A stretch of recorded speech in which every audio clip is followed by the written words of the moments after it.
4 বছৰত 4 দিন পানী বায়ে সন্তুষ্টিৰে থাকিব লগা হল বজালী কোচডিগাৰু ৰাইজে। এৰাবাৰীত পৰিণত হৈছে কোটিটকীয়া আঁচনি। আছে গৰু নাবাই হাল, থকাতকৈ নথকাই ভাল। হয়, আমি দেখুৱাব বিচাৰিছো অসম চৰকাৰৰ বহুবল্কী মন্ত্ৰী জয়ন্ত মল্ল ডাঙৰীয়াৰ বিভাগৰ এখন জনমুখী আঁচনিৰ প্ৰকৃত স্বৰূপ। মন্ত্ৰী ৰঞ্জিত কুমাৰ দাসৰ সমষ্টিৰ এখন জলজীৱন আঁচনিৰ প্ৰকৃত ৰূপ। নিজৰ ঘৰখন চলোৱাৰ বাবে নিজৰ মাটি আঁচনিখনৰ বাবে দি বঞ্চিত হৈ থাকিল জলমিত্ৰ। 2022 চনতে আঁচনিখনৰ বাবে মাটি দান দিছিল বজালী কোচডিগা গাঁৱৰ এজনী বিধৱা মহিলাই। নিজৰ বোৱাৰীগৰাকী এটা চাকৰি পাব, ঘৰখন চলিব, কিন্তু সপোন যেন সপোন হৈ ৰল। নিজৰ ঘৰৰ মাটিও গল, বোৱাৰীজনীৰো চাকৰি নহল। জলমিত্ৰ হিচাপে নিযুক্তি পত্ৰও পালে, কিন্তু 4টা বছৰে নিজৰ প্ৰাপ্য ধন আজিও নাপালে জলমিত্ৰ ধৃতিমা কলিতাই। বাৰে বাৰে স্থানীয় বিধায়ক তথা অসম চৰকাৰৰ কেবিনেট মন্ত্ৰী ৰঞ্জিত কুমাৰ দাসক লগ কৰিও পোৱা নাই প্ৰাপ্য টকা। আনফালে আঁচনিখনত গজিছে ঘাঁহ বন, ৰাইজে পানীৰ নামত পাইছে একোটাকৈ নল, কিন্তু সেই নলেৰে এদিনো নাপালে জল। মাটিও গল, চাকৰিও নহল, ৰাইজে নাপালে জল।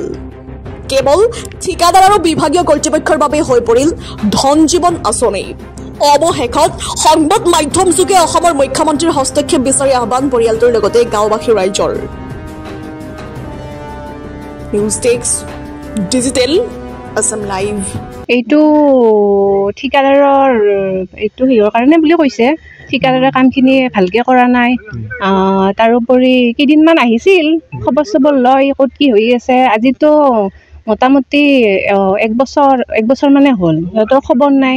মই অফিচত যাওঁ, অফিচত গ'লে অফিচৰ পৰা কয় হ'ব হ'ব এনেকৈ কৈ দিয়ে আৰু ফোন চনো কৰি খবৰ কৰি থাকোঁ, হ'ব হ'ব বুলি কয়। তাৰপিছতো নাই, একো খবৰে নাই।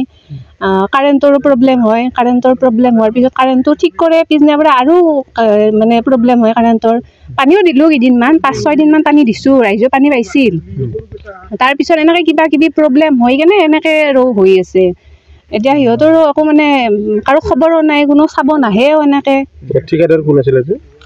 এইটো হিমাংশু পাটগিৰি আছিল। আপুনি ইয়াতে কি হিচাপে কাম কৰে? মই ইয়াতে জলমিত্ৰ হিচাপে কাম কৰোঁ। কিমান দিন কাম কৰিছিল আপুনি?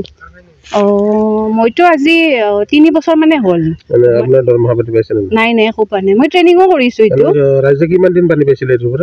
এইটো 5-6 দিনমান দিছিলোঁ পানী। তাৰপিছতো মানে কিবা কাৰেণ্টৰ প্ৰব্লেম হ'ল, কাৰেণ্টটো ঠিক কৰে, নেক্সট দিনাখন পানী দিব আহোঁ আৰু মানে কাৰেণ্টটো আৰু প্ৰব্লেম দিয়ে। এই আঁচনিটো আমি তাৰমানে দেখাহে হ'ল, শুনাহে হ'ল।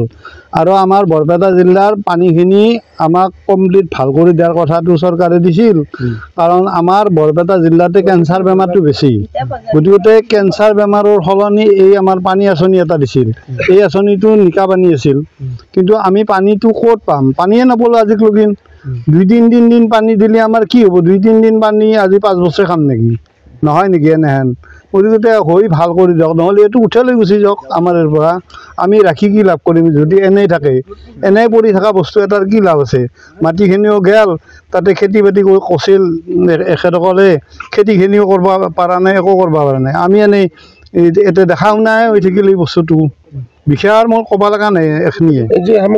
আমি চৰকাৰৰ ভুলৰ কাৰণে যিবিলাক ঠিকাদাৰ মহল আছিল তেওঁলোকৰ কাৰণে আমি পানী পোৱা নাই। তেওঁলোকে বস্তুটো ক্লিয়াৰ কৰি নেলাক, ভাল কৰি নেলাক, আমি ক'ত পাম পানী?